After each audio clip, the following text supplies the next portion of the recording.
Welcome to Safety Spectrum, your environmental health and safety connection. This program is a presentation of the Michigan Safety Conference. For almost a century, the annual conference has provided credible educational opportunities and valuable support to the safety and health practitioner by offering 120 instructional programs, along with exhibits highlighting the latest in safety equipment, instrumentation, and demonstrations. To learn more about the conference, please find us at MICH, safetyconference.org. Welcome to Safety Spectrum. I'm your host, Sheila Ide. This program is sponsored by the Michigan Safety Conference, and our topic today is Michigan OSHA Consultation Services. Although many of us have heard of Michigan OSHA, MIOSHA, maybe during an inspection or assistance in interpreting standard, but is everyone aware that they also provide free consultation services for Michigan employers through the Consultation, Education, and Training Division, also known as CET. Our guests today are Jennifer Clark Denson and Kristin Osterkamp from MIOSHA CET. I've worked with both these women over the years, and they are terrific representatives of the department and also great instructors for the MIOSHA Training Institute. Jennifer joined MIOSHA in 1998, where she spent time as a general industry safety officer with responsibility for inspecting a wide variety of work operations to observe and identify potential hazards and violations of MIOSHA safety standards. Jennifer is currently a senior safety consultant with CET, where she has worked with various MIOSHA work committees, authored fact sheets, championed and piloted several MTI courses, and mentored new MIOSHA personnel. Jennifer currently provides occupational safety services to Monroe and Wayne counties. She holds a BA in Industrial and Environmental Health Management from Ferris State and a master's in Human Resource Management. Kristin joined MIOSHA in 2006 and served as a senior industrial hygienist in the Consultation and Training Division before transferring to the Onsite Consultation program. Kristin is currently a departmental manager in the CET division, managing a safety and industrial hygiene staff in Southeast Michigan. She also coordinates MIOSHA's alliance programs. Kristin is both a certified professional safety and a certified industrial hygienist and has a master's in chemistry and business. So thank you for joining me today, Jennifer and Kristin. So let's start out by, why don't you tell us a little bit about what is CET all about? Well, thank you, Sheila. We are very happy to be on your podcast today and to tell everybody a little bit about what we do here at MIOSHA CET. So MIOSHA's Consultation, Education, and Training Division, known as CET, our purpose is to educate employers and employees on various safety and health requirements and workplace training. We provide services as far as training and consultation to employers and employees throughout the state of Michigan. And as an integral part of our program, we offer employers the opportunity to learn proactively with us. We also share best practices with employers. You know, people hear MIOSHA and they think, oh, that's enforcement. And a lot of them don't understand that we have this consultation, education, training division that is there to help them and not issue penalties and citations. You say you work with the employees, a cooperative manner. How does that work out? Well, you know, when we show up at a workplace, yes, the employer invites us in, but while we're there, we engage with the employees as well. And we're not just looking for unsafe conditions, we are looking at the whole system. You know, we're looking at what's their safety and health program like, what's management commitment like, employee involvement. So we interact with people on the floor, and then we can give the adequate feedback and suggestions to the employer. I know OSHA has come out with a safety and health management system assessment, and that's really been the thrust of the safety movement, I think, in the last several years, is to actually have a system. But I think MIOSHA was way ahead of that, way ahead of the game on that one. Right. So what specific services does CET offer employees? Can employees actually contact CET as well as an employer? Jennifer. Thanks for that question, Sheila. Employers can contact CET, not employees. We really like employers to contact us directly about whatever service they're interested in. The services that we currently provide are definitely consultation services, where we do overall review their occupational safety and health programs, their occupational safety and health systems. But we're also on hand to provide abatement assistance should they have received an inspection. So if they're looking to understand how they can be in compliance with a standard or a rule, we're definitely a resource. And one of the other great services we provide is training. We can provide on-site training, and we also have what we also or should be famous for is the MIOSHA Training Institute. So we can you are. We can definitely provide training to employers and their staff as it relates to occupational safety and health issues or challenges that we face.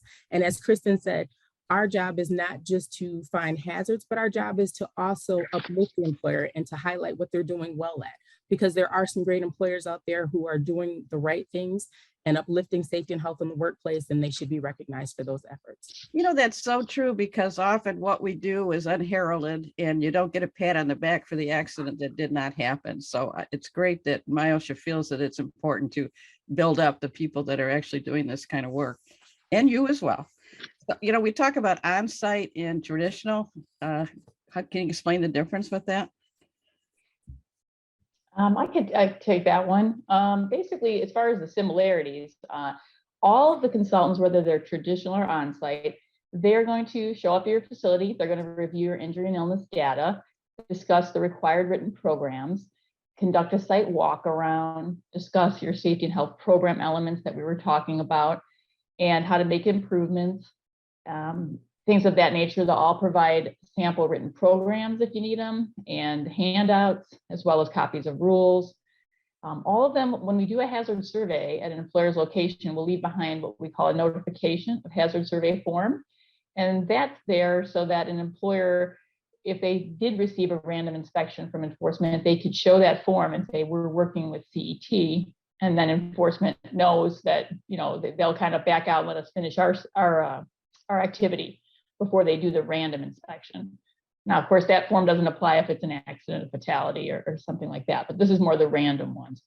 So that's where we're similar. So Jennifer, how does the traditional, how is that different from the on-site? Well, as Kristin said, we're similar in that we have the approach that we're going to review your injury illness logs, and we're going to review your occupational safety and health systems. Where we differ is that we offer the training side. So again, in relationship to an employer's request, if they're looking for training or greater understanding on a standard, and they're looking for us to host a training class, we can definitely do that. And we can customize that training to their specific needs. So that's something that makes us a little bit different. And Jennifer, Right. with your background, you were both enforcement and consultation. So I would imagine your experience certainly helps when you go into a new situation. Maybe you've stayed it, but they haven't. Correct. There are things that I've seen that I've been able to bring to other employers to say, this is how we were able to abate something, or how we were able to become in compliance. So I was able to share my knowledge with working with past or previous employers with a new employer. And so the overall game was to make sure that everybody was safe. And so everybody went home the same way they came in. Major advantage. Kristin, you were going to say something. I'm sorry to interrupt.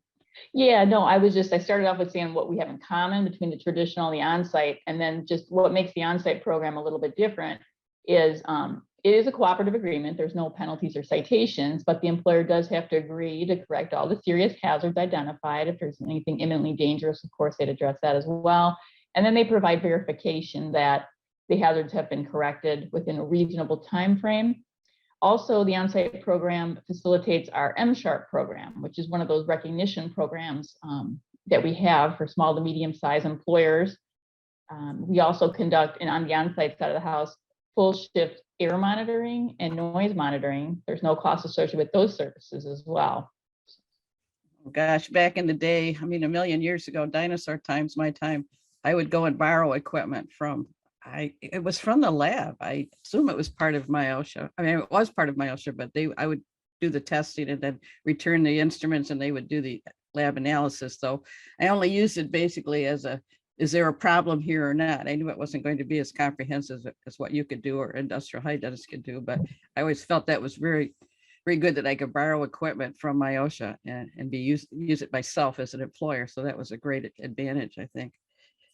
You know, there's when traditional goes in, Jennifer, Is there a relationship with enforcement? What if enforcement also shows up? Is there any kind of cooperative agreement there? Again, there is a cooperative agreement. And again, our agreement is formalized or not as structurally formalized as maybe on-site, but there is an agreement where we're acknowledging that we're coming in and we're giving the employer notification that we're coming in so that they can share with enforcement should enforcement knock on their door to proceed with any type of event that has occurred. And so there's acknowledgement that we're in this place of employment, and then we're actually doing our service, whether it's a consultation service or a hazard survey. Upon completion, we are asking the employer to follow up with us in 30 days, whether that's a phone call, me coming back out, or again, showing that abatement through pictures. So again, we're looking to have a resolution. And we understand that things may not be taken care of right away, but as long as we're proactively working towards a solution, even a temporary solution to help keep the employees safe is a great idea. And again, this is an ongoing relationship. We don't want this to be a one and done. Oh, that's a good point. One and done. So your suggestions or the abatement would say I'm under citation. So if you come in and work with the company or work with me, I can use that as my abatement and work with MIOSHA, and this is a solution. If you're under citation, you're seeking abatement assistance, we're going to definitely help you get that abatement assistance, whether again, it's a temporary solution or permanent solution. And so you can let the enforcement division know that you're working with us and follow their protocol with regards to notifying that, hey, we're working towards our abatement. So we want you to follow what in the enforcement division directive says with relationship to abatement, but we're there to help you. We're there to help you get to that finish line and keep staying over that finish line with it as it relates to safety and health. That's really good to know that you can use the services that way. There are specific consultants. I know there's general industry, there's industrial hygiene, there's construction. What do each of them do? What are the three specialties all about? Yeah, I can take that one. This is a great question, Sheila. I'm so glad you asked that. We have experienced professionals in all three of those areas that you mentioned. So we have experienced occupational general industry safety consultants, we have construction safety consultants, and then we have industrial hygienists. So depending on the employer's needs, we do have specialists in these three disciplines. So the difference is, like, a general industry safety professional is going to help you assess compliance with the general industry safety standards. So this could include machine guarding, lockout, tagout programs.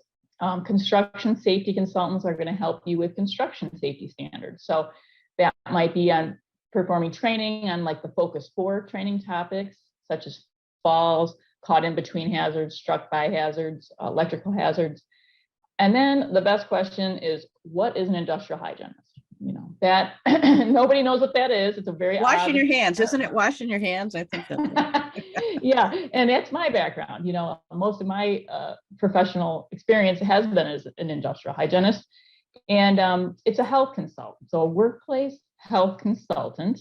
And so we're looking at the health-related standards. So it could be chemical in nature, hazard communication training, chemicals, noise, ventilation. If you need help with your respiratory protection program or hearing conservation program, that's going to be an industrial hygienist. And those are the folks that'll come out and do the free air monitoring or noise monitoring as well to assess your employees' exposures. So would you have all three of them come in? Is it possible that you would have more than one consultant come in on a specific issue? Oh, yes, definitely. Yes, we often like to do that if it works out for everyone's schedule. Sometimes we'll do what we call a joint hazard survey. So you'll have one-stop shopping. You'll have the safety consultant and the health consultant right there. And then everything could be addressed. You'll get a report from each of them describing, the follow-up actions and what would need to be implemented and any related resources. Jennifer, is there cross-training that goes on? Say you're a safety officer going in or a safety consultant going in and you see a trench, and darn well that trench is too deep or the sides are too narrow, so is there any cross-training that goes on where you can identify things like that? Yes, MIOSHA is great for cross-training. As Kristin said, we've got the three disciplines. And so when we have the opportunity to work together, that really works best for the employer, but best for each of us in our respective disciplines because we learn from one another. But there are opportunities where we set aside time to go out with one another to learn and to observe different things, to ask questions so that I can better perhaps provide an answer at least acknowledge the question and be able to get the person to the right resource. But you're definitely correct. We do cross-train, and it's a great tool for us as MIOSHA staff to continue to do that. And it's a good thing for employers as well, because we're working together. We're working together for the overall safety and health improvement for employees and employers in the state of Michigan. So. Yeah, so often the employers are covered by more than one standard, you know, general industry, industrial hygiene, construction. So they kind of wear all three hats. So that's fantastic that you folks can help them in all those areas. Jennifer, I'm going to throw something out at you that we didn't talk about before, but mentoring new employees. What happens when you're doing that? How do you bring a new person online? Well, you know, I'm always happy to have the opportunity to mentor someone new in MIOSHA. But again, it's sharing your knowledge, sharing what you know, and it's also learning from them. So it's, you know, talking about the job and the processes of the job. What can you expect and how to prepare for sometimes the unexpected. Our job has evolved and changed over the last 20 years and really more so in the last 2. So we've learned to adapt with some great technology and things of that nature. So it's really taking someone and walking them through what we do at MIOSHA and how we do our job. And as our director says, we educate before we regulate. So that's my job in mentoring. So yeah. I like that. So why should an employer request an on-site hazard survey or a consultation visit? Get to promote both. Which one would someone pick? Why would they pick one or the other? Well, you know, I could speak to that one. Well, first, why would they want to visit? I mean, firstly, I think they're to get an extra set of eyes. You know, they walk around the workplace, see the same things every day. They might not realize something is a hazard, you know, until they get a different, fresh perspective on that. So I think, you know, both are beneficial to employers. The other thing, you know, I wanted to mention is, you know, employers think if they use our services, that gets them on some sort of a hit list. And again, that would be defeating the purpose of what we do as a division. So if they are on a list, it is based on their industry code called the NAICS code. So we have a strategic plan at MIOSHA, and it has to do with trying to reach out and address these companies that work in these higher hazard industries or NAICS codes. So you know, if you're on that kind of list, you know, you would want to have us come out. And as Jennifer said, so we can educate before you are regulated, because both enforcement and consultation get these lists. So it's best to have another set of eyes, you know, if you're on that list. And as I mentioned earlier, like the on-site program, where they specialize in hazard surveys, and you'll get a formal report. It'll have a list of hazards that you would post. You would correct them within, again, reasonable timeframes, and post a list of those hazards so the employees can see it. You know, it's just a very excellent tool to have that extra set of eyes in your workplace. Is it public knowledge who's on that strategic plan list, the hit list that you called it? Oh yeah. I mean, it is. It's in our strategic plan is posted on our website, and it's updated every 5 years. And when I say hit list, it's just we're trying to address the most hazardous, you know, industries where we see a lot of citations being issued historically, or you know, incidents happening, accidents and such. So we target our resources to best address the most hazardous, you know, type industries. I would assume that with the COVID, I mean, that, like I say, the last few years have been very different and very difficult to deal with, I'm sure. How did you handle during COVID making visits or working with employers? How did that work out? Well, Jennifer, you might want to speak to that from a training perspective on the training side of the house, but virtual, right? We're all in the virtual world. So Jennifer, you could talk about seminars and how that was handled too. That was unique for us. Again, we were the leading leaders in that as it related to safety and health. And so just like everyone else who was affected by COVID or the pandemic, we had to learn technology. So again, doing a lot of virtual training, learning a lot of virtual platforms, learning how to make sure we use technology in the right way and to get the message across and to still get the I care message across. So even though we couldn't be together face to face, there were still hazards that were present. There were still employers and industries who still had to work, and they still had to be kept safe. And so our goal, again, was to still keep that message. Even though we may have done it behind a camera, we just continued to make ourselves accessible. We had the COVID hotline. We did virtual training for our MTI. That really didn't stop. I'm very proud to say that we were able to pivot on that, and we're able to continue to offer virtual training. So I've learned a lot about technology. I can keep up with my kids now, so I'm proud. Are you zoomed out at this point, ladies? No, you just you learn to get ready, camera ready.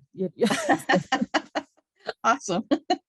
Yeah, I know the MTI was working on the first virtual class when I was still at MIOSHA, so I'm glad to see that it's progressed.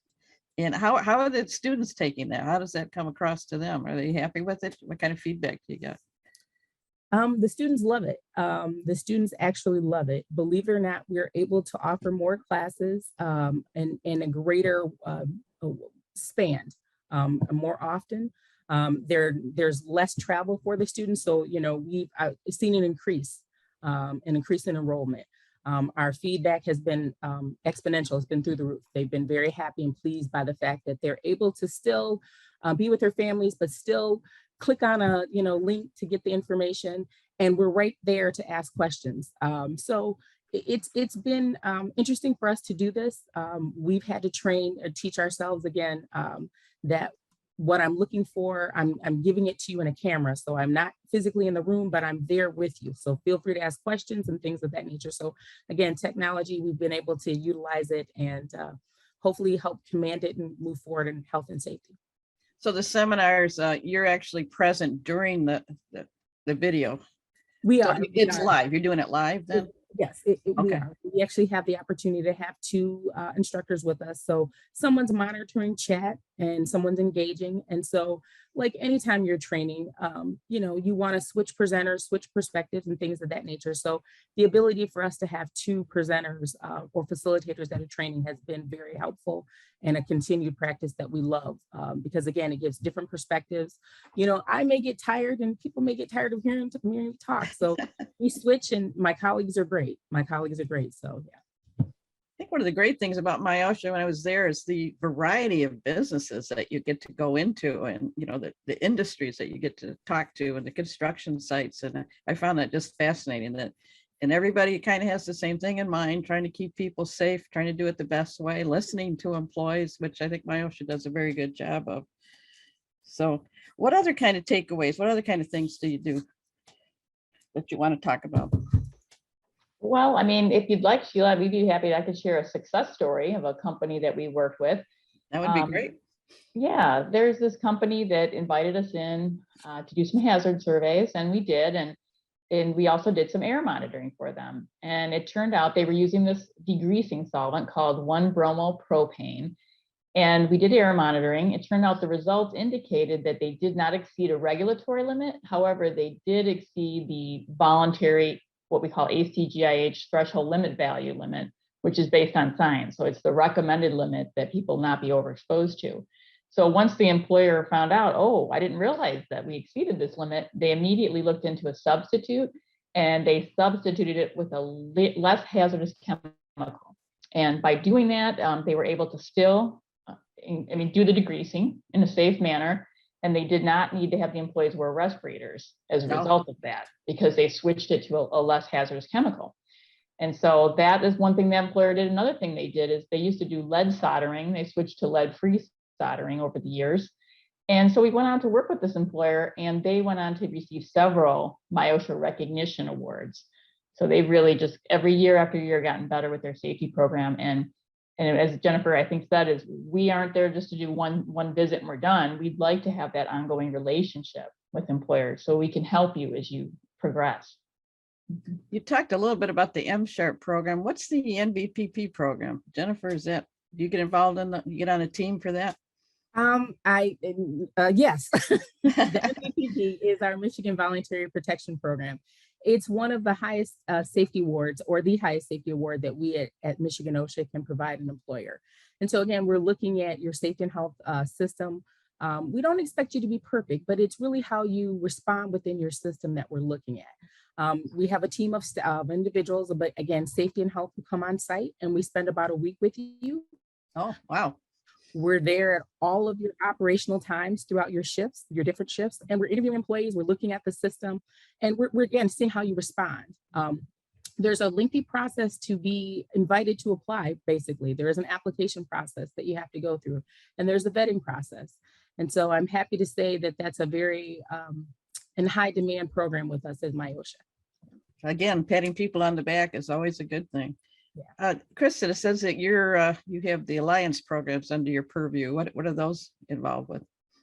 Yes, MIOSHA has currently 18 active alliances, soon to be 19. And Wow. it keeps growing, this program, but we partner with various organizations, and we try to do is like synergize our efforts. And so an organization would, like, for example, we have construction and general industry alliances. So we have one with Construction Association of Michigan. So, you know, they will partner with us and offer various outreach events or seminars, and we'll come in and provide training resources. So it's very much a give and take that happens over an alliance. And an organization signs an agreement with us, which will have certain measurables in it. And basically every quarter we get a report out of what's happening with that alliance. We do annual reports. And then every 3 years we look and see, what have we accomplished? Should we renew this alliance? And we're just hoping through these efforts that we can greater reach employers and employees and get that safety message down to where it needs to be heard. Now, what are the advantages to the employer for these programs, MBPP, MSharp alliances? Does that keep enforcement out of it, or is enforcement part of that? Jennifer, you want to speak to that one? Well, it's the advantages of these programs are, again, the sharing of information between MIOSHA and the employer. So it's the exchange of information, because again, we learn about new processes as we're invited in, as we're reviewing the process. It doesn't necessarily keep enforcement out, but again, it's an exchange of information. And so it's another way for an employer to really, for lack of a better term, to brag on themselves, especially more so for VPP. And those recognition programs such as that, it's the opportunity to say, hey, look at my system, tell me how I'm doing. The alliance, as Kristin mentioned, there are opportunities or times when perhaps maybe associations don't necessarily want to work with MIOSHA. And so they don't want to receive the training or the information from MIOSHA. And so maybe through working with their alliance partner or that industry, they're more receptive to receiving that information from them. So that's an excellent point. That's a very good point. I'm glad you said that. Okay, now brag about MTI. This started out as a partnership with Macomb College. I think you're still working with them at this point, but what's the new Oakland piece? Well, Jennifer, you want to go speak to that one? No, go ahead, Kristin. The new Oakland piece is that we partnered with Oakland University in that participants who are actually interested in furthering their education will have the opportunity to use some of their MTI credit towards their bachelor degree as it relates to safety and health through Oakland University. So that's fantastic. Wow. That's something that we're proud of. That shows the credibility of the program. And like I said, you ladies and I were, we were part of the pioneers that started this program. So I'm very pleased to hear that what you've accomplished. It's fantastic. So any other final thoughts you want to let us know about your programs? Yeah, I would, Sheila, one more thing on those recognition programs you were asking about with the MSharp. The MSharp is through the Onsite program, and then the MPP is, as Jennifer said, is through the traditional consulting program. And in both of these cases, normally what happens is you work with your local consultant, your CET consultant, and oftentimes that same consultant will be the one on your VPP or Onsite audit team. So they are helping you get to that process where you can then achieve that award level. So they'll work with you. So when you have that audit, it's very rigorous, you're prepared at that point. And then if you do get one of those rewards, you get like a flag that you fly outside your facility, a plaque, and it does get you, during the time that you're an award recipient, some exemption from the random inspection, but not like if it's a fatality or an accident or something like that, so. Yeah, they're great programs to work towards for employers. Well, it sounds like you have a long-term relationship when you've got someone in one of these awards programs. Yes. But then you still have to deal with your daily requests for assistance, I'm sure. Definitely, yeah. Quite a juggling act, right? But we have something for everybody here at MIOSHA, to help employers. So wherever they're at in their safety journey, if they just got blessed to be the safety person and they know nothing about safety, the MTI really lends itself to help that person. We have a lot of great classes to get them up and running on some of the basics. Or if you're a seasoned safety professional and you're just kind of like, how do I take my program to the next level? We have a lot of folks who are, like you said, Sheila, are in all these different types of workplaces, and we can share those best practices with other industries as far as safety. Well, you actually created a management track too. So like you say, the seasoned professional may need some management courses as well. So I mean, it's impressive what this MTI has done. So really appreciate that. So in closing, having another set of eyes and an experienced consultant review your safety and health management system is definitely a plus for any business. I think we've heard. As a former manager for MIOSHA CET division, I can definitely recommend these folks for their knowledge, their integrity, and their caring when it comes to supporting EHS professionals in their difficult task of protecting Michigan workers. So I'd like to thank Jennifer Clark Denson and Kristin Osterkamp from the MIOSHA CET division. If you're interested in the CET services described today, please contact them through 517-284-7720, and your request will be assigned to the CET consultant in your area or online at michigan.gov/CETRCA. And of course, if you'd like more information about the Michigan Safety Conference or this podcast, please contact us at MICH, safetyconference.org. Thank you for listening to Safety Spectrum. This is Sheila Ide.